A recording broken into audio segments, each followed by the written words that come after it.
Bueno, hola chicos y chicas. Vamos a continuar, ¿vale? Con la unidad.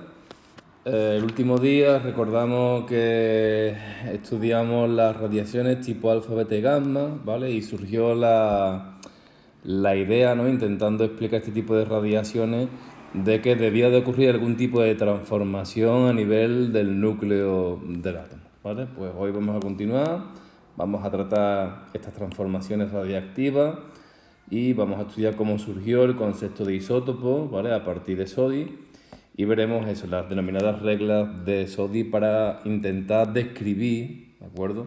Para intentar describir este tipo de transformaciones radiactivas.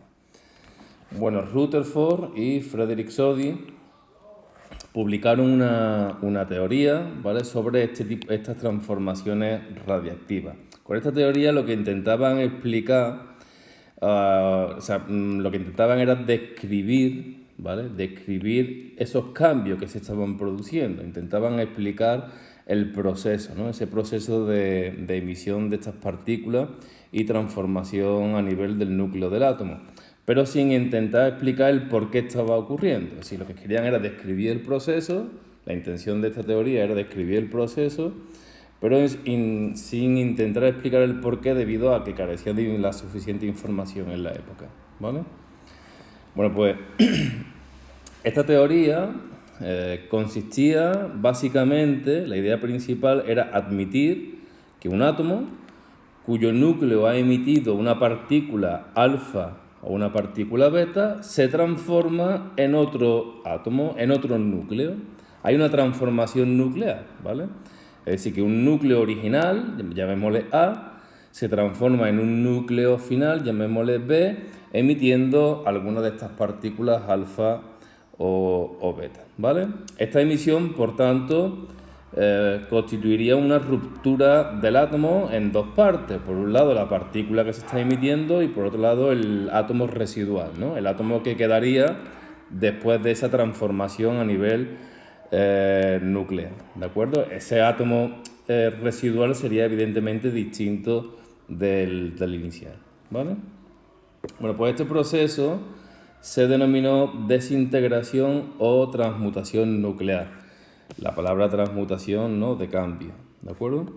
Bueno, pues este fenómeno, que se le denominó así, encontró una confirmación experimental, es decir, se demostró experimentalmente, cuando, por ejemplo, en recipientes cerrados que contenían inicialmente el elemento radio, descubierto, recordamos, por Marie Curie, al cabo de cierto tiempo aparecía un nuevo elemento, ¿vale? Este nuevo elemento se denominó radón. Así que cuando transcurrió un cierto tiempo en ese recipiente cerrado en el que inicialmente había radio, aparecía un nuevo elemento que se le dio el nombre de radón. Este elemento difería en masa, ¿vale? Tenía una masa distinta a la del radio, y esa diferencia másica era justamente la correspondiente a una partícula alfa, ¿de acuerdo? Bueno, pues estudios experimentales posteriormente demostraron la existencia de una serie radiactiva, una serie de elementos radiactivos una serie radiactiva formada por una serie de elementos que tenían esta propiedad de emisiones radiactivas, cada uno de los cuales pues se producía a partir del elemento anterior, ¿vale? Una serie, ¿no? A partir de un elemento se obtenía otro, ¿de acuerdo? Emitiendo partículas alfa o beta, ¿de acuerdo? De esta forma, pues obtuvo, como digo, una serie radiactiva de 15 elementos que iban desde el uranio como elemento padre, como elemento inicial, al plomo, que sería el último en la serie, sería el elemento más estable. De la misma forma se obtuvieron nuevas series con el torio y el radio como elementos iniciales, como elementos padres, y de nuevo el plomo como último elemento en la serie, como elemento más estable. ¿Bien? Entonces, fijaros que la idea parecía que se habían obtenido como nuevos elementos químicos, ¿vale? Todas estas transmutaciones radiactivas, ¿vale? Parecía dar lugar a un elevado número de elementos radiactivos aparentemente nuevos, es decir, parecía que se estaban formando o se estaban obteniendo nuevos elementos químicos que evidentemente resultaba imposible colocar en tabla periódica, ¿vale?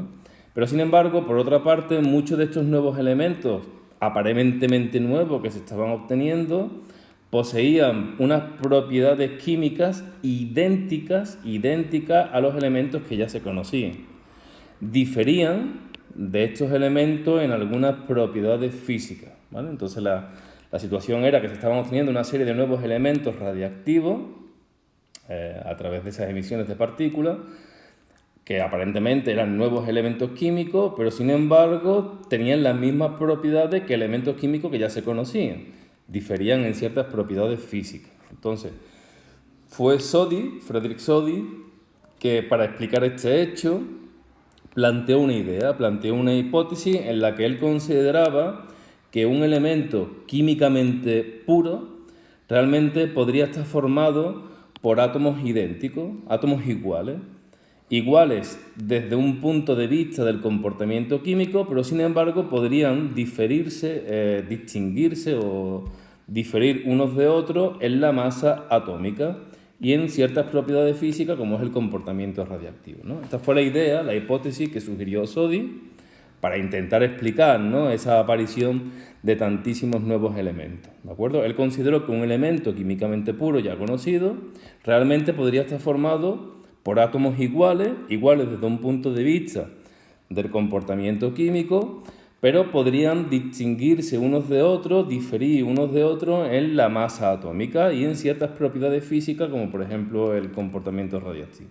Bien, esa fue la idea, la hipótesis que sugirió Soddy para intentar explicar, repito, la aparición de aparentemente nuevos elementos químicos, ¿vale? Estos elementos, según Soddy, tendrían el mismo número atómico, por tanto la carga nuclear sería la misma y ocuparían el mismo lugar, por tanto, en la tabla periódica, en el sistema periódico. Soddy a estos elementos los denominó isótopos, ¿vale? La palabra isótopo proviene del griego. Iso significa igual o el mismo y topos lugar, en el mismo lugar, entendiéndose en el sistema periódico.